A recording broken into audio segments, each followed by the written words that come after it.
Hello everybody, good day to you all. Today I am talking about The Flash, season number 6, episode number 4, There Will Be Blood, episode directed by Marcus Stokes. In this episode here, you got the whole Flash gang knowing that Barry's about to die soon. And he's going to sacrifice his life to save the universe, and they can't save him. So please don't try. No matter what you do, no matter what kind of thing you come up with, it's not going to work. I'm going to die. I accepted this. This is how it's going to be. And now, you have Cisco and you have Ralph, knowing this information, aren't handling it that well. Not handling it that well at all. And you also have what's going on with the other Nash Wells. He still has his plan and agenda, and he pretty much recruits Barry and Cisco to help him out, help him create something so he can use it for his thing. And you'll find out what he's trying to do until the end. And then you also had this going on with Dr. Ramsey Russo, who's pretty much trying to cure himself the best way he knows how to. And in the search to try to cure himself, it leads him down to pretty much a dark and dangerous and bad path. This episode is pretty much like emotional driven. Pretty much like people being desperate to try to fix the situation, or people giving up on the situation. Now you have Cisco knowing his best friend is about to die. He's going to die soon, and he can't give up on this. He wants to help Barry best way he knows how to. He's been a hero for quite a long time too. He may give up on his powers, but he still has the tendency to be a hero. And he sees his friend in trouble. He wants to save him. And Barry keeps saying, no, don't try to save me. Trust me, it's not going to work. He just can't accept that. And so Barry comes with the idea to pretty much distract him by helping him save somebody else. Because Barry is trying to groom him to be the next leader, the first person in charge, the person who will take over when he's gone, so there always will be a hero around. But that doesn't go out the way Barry planned it. Then you have Ralph, who's looking for a missing person, and he's trying to find this person, and he pretty much gave up too. He gave up too, because he's thinking to himself, I can't save my best friend. I can't find a way to save my friend. So why should I care about anything else? Because what's the point? We're all gonna go. So what is the point? Is it worth me trying to save people if I can't even save? If I'm not worthy of that anymore, should I just give up on my life? And you see him struggling with that too. You got other people. You got Iris, who has been dealing with this for quite a long time now. She knew about it first, so she knows how to handle it well. Well, she doesn't like it, but she's handling it a lot well. Then you have Joe, who's trying to be the leader and the father to everybody, and then you finally see him break down on the fact that he's going to lose pretty much not only pretty much he sees as a friend, but somebody he can consider like a son. And that's the only part of the episode that really got me the most. When you see Joe break down, and Barry had to comfort him, that one got me. That one got me upset. Oh. Now this episode was fine. It wasn't amazing to me. The thing is, though, it was emotional driven, and the only part that really got me was the scene to the end with Joe. That one got me, because I really do like Joe, and Joe's always been the pillar to everybody. He's the one to give everybody advice. He's the one people turn to, especially Barry. And seeing him break down, and I feel like that he's lost. That one hurt me. That one hurt me. And even though I didn't agree with Cisco did, to pretty much try to because the thing though, Barry wanted to save Russo, and he wanted Cisco to get on board with that. And what Cisco did was wrong. I get it, but at the same time, I understand why he did it. I didn't like it, but it is what it is. And then having Ralph going through his depression, I understood what he did. Didn't like it, but I get it. So this episode was like okay to me. At parts I liked. I want to say I liked it. I don't like seeing Joe break down. But the thing, that's the only thing I actually felt.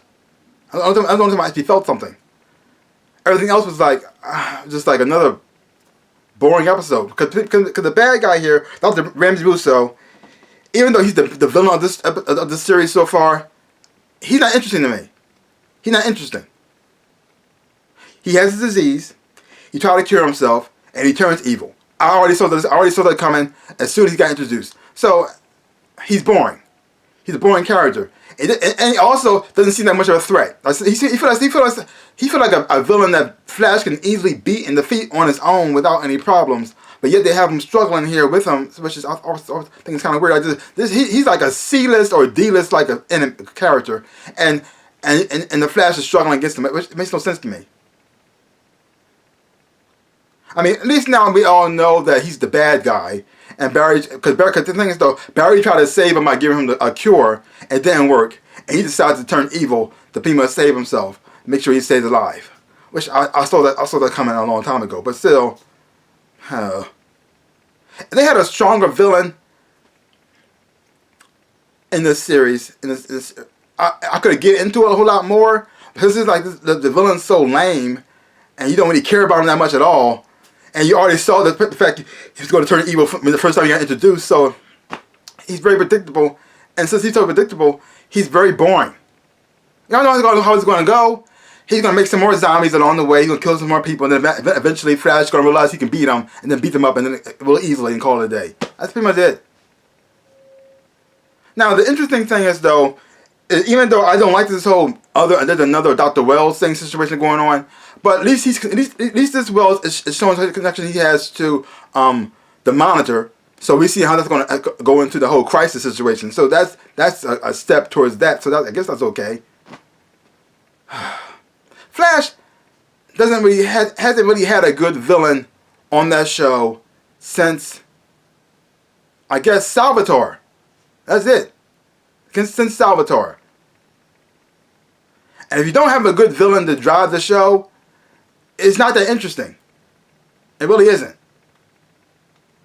Because the show is called The Flash, but it's not really focused on the Flash that much. He barely does that much in here. And because here's the problem. In the comic books, the show is called The Flash because the Flash is the hero. He's the smart one. He come up with the stuff. He fights the bad guys. He doesn't have a team. He doesn't have a team. I mean, yeah, he has a wife and everything like that too to give someone support, but he doesn't have a team doing almost all the work for him. He's very smart himself, and his mind. The thing is though, the Flash is smart, and he also has the Speed Force. He also uses the Speed Force to speed up his thoughts so he can calculate things, figure out things way faster than a normal person can, learn things at a quicker pace than a normal person. He's practically like a super genius, a super computer running around. And he could come up with concepts and ideas and scenarios to find ways to beat his opponents on his own. And so because they need a crew here, the Flash gets diminished a little bit, so sometimes he doesn't know how to use his powers, or he's not fast enough, or sometimes and then all of a sudden he becomes super powerful. Like the way he uses his powers on the show is not consistent all the time in each episode. Sometimes he can't do it. The other time he can do it on his own. And this time like he got to go to Cisco. Like make up your minds, because the thing is though, they got to make this crew seem needed, because the Flash doesn't need nobody. He really doesn't. He's a one-man army all by himself. He's extremely OP. But the fact that they haven't depended on all the other people to come up with ideas and to fix things, it's like this, why? And because of that, the Flash on the show get diminished a lot of times, which makes Barry seem kind of stupid at times as well too. Yeah, they don't seem to have a good balance of making other characters interesting and important to the show, while also making the hero stand out and show why he actually is the hero. A lot of times I feel like it's the Flash team show, and the Flash is just part of it. But oh well. Hopefully it'll get better. I mean, I hope this season ends on a high note, because right now this episode is just okay to me. The only part that I really cared about with that one last scene towards the end with Joe, and that's pretty much it. Yeah, kind of sad. Hopefully this whole crisis thing works out and it's worth it. I'm looking forward to seeing that. So let's see where that goes. But overall, this episode is just okay. So just leave comments down below. Let me know what you thought about this episode of The Flash. If you haven't watched it, check it out for yourself. Hopefully when you watch it, you will enjoy it and have fun watching it too. So give my channel a like, hit the thumbs up, boop, and subscribe to my channel and share. I would appreciate it, like I always say in my dreams of life. I am the Ninja Rabbit. Peace out, peoples.